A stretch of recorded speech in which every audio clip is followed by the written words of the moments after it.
Alhamdulillah perasaan selepas pencalonan diterima. Alhamdulillah bersyukur kepada Allah Subhanahu Wa Taala atas kurniaan dan nikmat yang diberikan. Alhamdulillah Allah Subhanahu Wa Taala permudahkan urusan pada hari ini, dan insya-Allah amanah yang diberikan, yang dipikul ke atas saya sebagai calon N67 Balong ini, kita akan pikul dengan penuh rasa amanah, penuh tanggungjawab, dan insya-Allah kemenangan di sisi kita insya-Allah. Terima kasih, bagus, Sabah.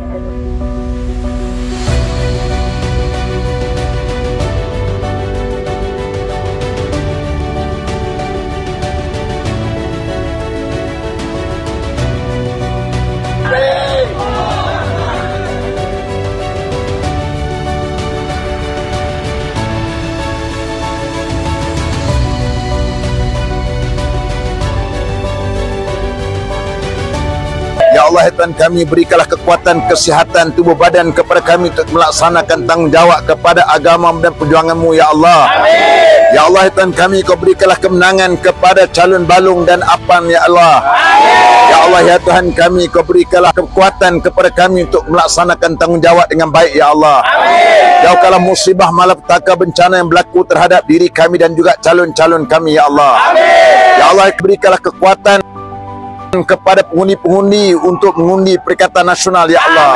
Ya Allah, Tuhan kami, agar kami dapat melaksanakan amanah dan yang dipikulkan kepada mereka, Ya Allah. Amin. Ya Allah, ya Tuhan kami, Kau berikanlah kepada kami kekuatan, kesihatan tubuh badan dan juga keafiatan kepada kami semua, Ya Allah. Amin. Rabbana 'alaika tawakkalna wa ilaika anabna wa ilaikal masir. Dr. Munzir untuk Balong. Dr. Munzir untuk Balong.